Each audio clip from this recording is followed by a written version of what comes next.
Assalamu alaikum, урматтуу бир туугандар.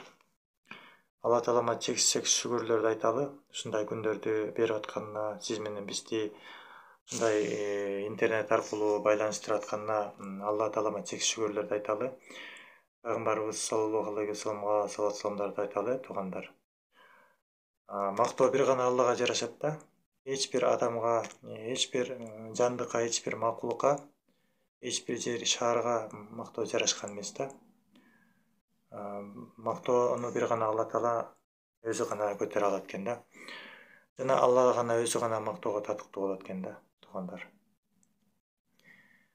Сиз менен биз ушу бири-бирибизге ушундай сөздөрдү Алла жөнүндө ыймандашып айтып турбасак, биздин ыйманыбыз ылдый түшүп кетет экен да. Анан кайра бир сооптуу иш кыла калганда, же калима айтканда, анан кайра жогорулайт экен да. Ал эми биз максималдуу түрдө ыйманыбызды дайыма бийик кылып көтөрүп алып жүргөнгө аракет кылышыбыз керек да, туугандар. Ар ким өзүнүн ыйманы үчүн күрөшүш керек экен да. Ыйман деген биз менен чогуу акыретке кете турган нерсе да. Биздин жолдошубуз болот, биздин досубуз болот ыйман деген. Адам ыйман менен бейишке кирет да. Ошо ыйманды күчөтүштүн, чыңаштын жолу болуп жатат азыр. Дин үстүндө дават болуп жатат иншалла. Аллах таала ушул ишибиз, ушул ниетибиздин баарын кабыл кылсын. Иштин башында, ортосунда, аягында ниетти түзүп алыш керек да, Алланын ыраазылыгы үчүн дегенчи. Ушул айтып аткан, айта турган сөздүн баары Алланын ыраазылыгы үчүн болсун. Ушу айта турган сөздүн баары 99% биз өзүбүзгө тиешелүү болот да, 1% сиздерге тиешелүү болот, туугандар. Айтыш менен адамдын өзүнө дин келет экен, жүрөгү ойгонот экен, ыйманы көтөрүлөт экен, илим билимиге болгон кызыгуу өсөт экен, мотивация көп болот экен, духу көтөрүлөт экен. Айта берсек пайдасы көп да, туугандар. Анас разияллаху анхудан риваят, пайгамбар саллаллаху алейхи вассалам айтты, көзүмдүн тынчтыгы намазда. Анас разияллаху анхудан риваят, пайгамбар саллаллаху алейхи вассалам айтты, көзүмдүн тынчтыгы намазда. Умар разияллаху анхудан риваят, пайгамбар саллаллаху алейхи вассалам айтты, намаз диндин түркүгү. Намаз диндин түркүгү дейт. Намаз болбосо динибиз турбайт экен да, туугандар. Түркүк деген эми стойка деп түшүнөбүз, же фундамент деп түшүнөбүзбү, же дубал деп түшүнөбүзбү, айтор үйдү мындай кармай турган эң негизги бир устун да. Ошонун үстүнө анан калган садакаларыбыз, сооптуу иштерибиз анан курулат экен да, туугандар. Намазыбыз болбосо, биздин эч бир амалыбыз Алла таалам ырайым кылбаса, каралбай калышы мүмкүн экен, туугандар. Ошон үчүн эң биринчи адам ыйманын көтөрүш керек экен, ыйманын чыңаш керек экен, анан эң негизгиси намаз да, андан кийинки амал. Ыймандан кийинки намаз да. Бул намаз окуу ыймандын бар экенинен кабар берет да, ошонун далили болот. Али разияллаху анхудан риваят, пайгамбар саллаллаху алейхи вассалам көз жумуп бара жаткандагы акыркы сөздөрү намаз жана кол астындагыларга, адамдарга адилеттик кылуу тууралуу Аллахтан корккула. Али разияллаху анхудан риваят, пайгамбар саллаллаху алейхи вассалам көз жумуп бара жаткандагы акыркы сөздөрү намаз жана кол астындагыларга, адамдарга адилеттик кылуу тууралуу Аллахтан корккула. Пайгамбар саллаллаху алейхи вассалам эң акыркы сөзү көз жумуп баратканда бизге калтырган осуяты намаз деген экен да. Жана кол астындагы адамдарга, иштеткен адамдарда, мисалы үчүн жетекчи болсоңуз, сиз ошо кол астындагы адамыңызга адилетсиздик мамиле кылуудан Алладан коркуш керек экен да, анын сурагы болот экен. Алла таала акысын алып берет экен да. Бул дүйнөдөн ал билинбей калышы мүмкүн экен да. Бирөөнүн акысын жеп алганыңызчы, Алла таала ырайым менен, кечирим менен бул дүйнөдөн билинбей өтүп кетиши мүмкүн да, бирок Алла таала ырайым кылбаса, Аллах таала ошондон сурап калат да, бизден сөз суралат экенбиз да. Анын акысын бизге алып берип коет экен. Ошон үчүн ыйман да, Алладан коркуу керек. Ыйман болбосо мунун баары бекер болот экен. Намаз окуй албайт экенбиз, адамдарга адилеттүү мамиле жасай албайт экенбиз. Ошон үчүн калиманы ла иляха иллаллахту дайыма кайталап туралы бат-баттан. Абу Умама разияллаху анхудан риваят пайгамбар саллаллаху алейхи вассалам Хайбардан 2 кул алып келди. Ошондо Али разияллаху анху: "О Аллахтын элчиси, бизге жардамчы бериңиз" деп сурады. Пайгамбар саллаллаху алейхи вассалам: "Кимисин кааласаң ал" деди. Али разияллаху анху айтты: "Сиз тандап бериңиз". Пайгамбар саллаллаху алейхи вассалам: "Мына муну ал, аны урба. Себеби биз Хайбардан кайтып келе жатканда намаз окуп жатканын көрдүм. Мен намаз окуучуларды уруудан тосулганмын" дейт. Хайбар деген эми согуш болгон экен, пайгамбар алейхиссалам. Ошоктон мындай жакшы бир олжо менен кайтып келаткан да кул алып келатышкан болот. Ошондо сахабалардан бирөө сурайт экен да: "Мага кул бериңиз" депчи. Али разияллаху анху айтты дейт: "Сиз тандап бериңиз" дейт. Анан пайгамбар алейхиссалам мына муну ал деп бир кулду берип, муну урба дейт экен да. Анткени бул намаз окуу Хайбардан келе жатканда бул намаз окуп жатканын мен көрдүм дейт да. Мен намаз окуучуларды уруудан тосулганмын дейт да. Алла Таала көптөгөн ноктолорду айталы, шүгүрлөрдү айталы. Мунун баарын иш жүзүнө ашырышыбыз керек да. Чын эле ошол нерсени амал кылсак, Алла Таала сооп жайын өзү берет да. Ошол иштерди кылып атканда Алла Таала ниетибизге карайт да. Ким үчүн кылып атат, кандай кылып атат, жүрөгүбүзгө карайт да. Эл көрсүн үчүн болуп кеткен жокпу, өзүм үчүн болгон жокпу, өзүнүн нәпсиси үчүн депчи Алла Таала ошо ниетибизге карап анан сооп берет экен да. Алла эң жакшы ниет Алланын ыраазычылыгы үчүн болгон ниет болот да. Абу Хурайра разияллаху анху бир жолу Мадинанын базарынан өтүп бара жатып токтоп: "О базар элдери, силерди эмне нерсе алыс кылат" деди. Элдер: "О Абу Хурайра, эмне сөзүң бар" деп сурашты. Абу Хурайра разияллаху анху: "Пайгамбар саллаллаху алейхи вассаламдын мурасы таратылып жатат. Ал эми силер бул жерде олтурасыңар, барып үлүшүңөрдү албайсыңарбы?" Элдер: "Ал кайсыл жакта" деп сурашты. "Ал мечитте" деп жооп берди. Элдер шашылып барышып, эч нерсе таппай кайтып Абу Хурайра разияллаху анхуга келишти. Абу Хурайра разияллаху анху силерге эмне болду деп сурады.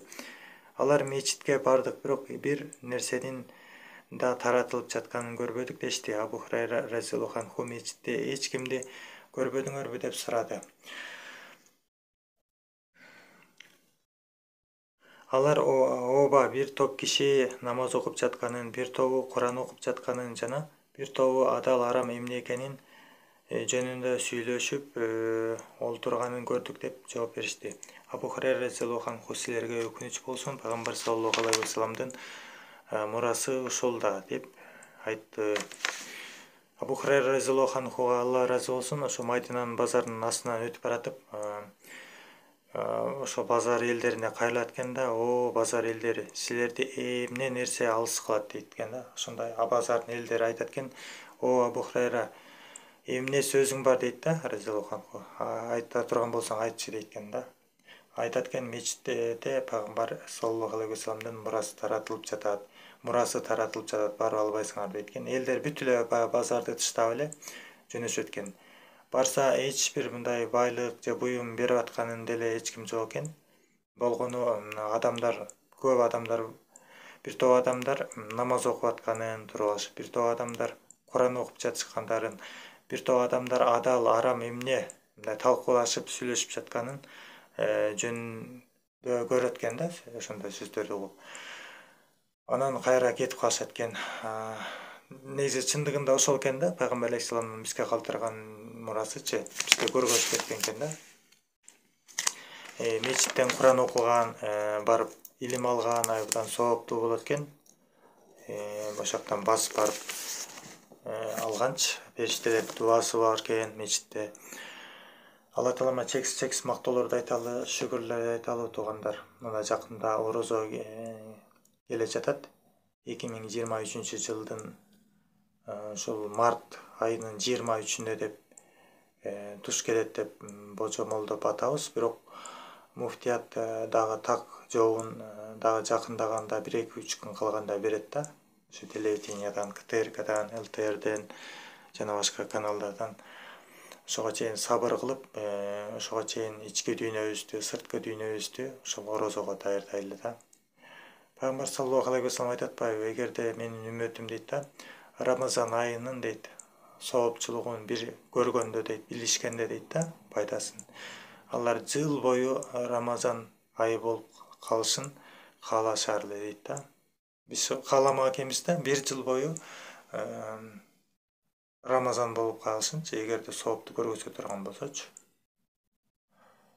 Биз байлыкты көрсөк, кыйынчылыкка көз жумабыз да, баардыгына даяр болобуз, ошого психологиялык жактан даярданабыз, физикалык жактан даярданабыз, жакшы витаминдүү тамактардан ичебиз, эттерден жейбиз, суулардан ичебиз.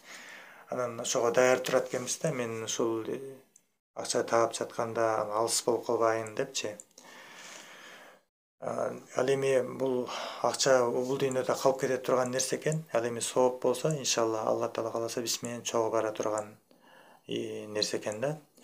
Ошол биз менен түбөлүктүү бара турган нерсеге андан да көбүрөөк аракет кылышыбыз керек да. Ошого чейин жумуштарыбызды, орчундуу жумуштарыбызды бүтүрүп алып, орозо жөнүндө хадистерди окуп, ыйманыбызды көтөрүп, китептерди окуп, пайдаларын, орозону эмне нерсе макруh кылат, эмне нерсе кылганда сооп көп болот. Мисалы, зикирди көп кылган өтө көп болот да сообучу.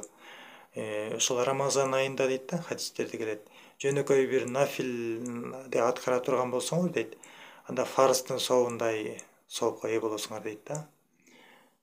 Ал эми бир фарзды аткара турган болсок, башка айлардагы 70 эмедей болот экенбиз да, алганда фарзды аткаргандай сооп алат экенбиз да. Туугандар, могу жерде Фазаил Амал деген китептен окудук.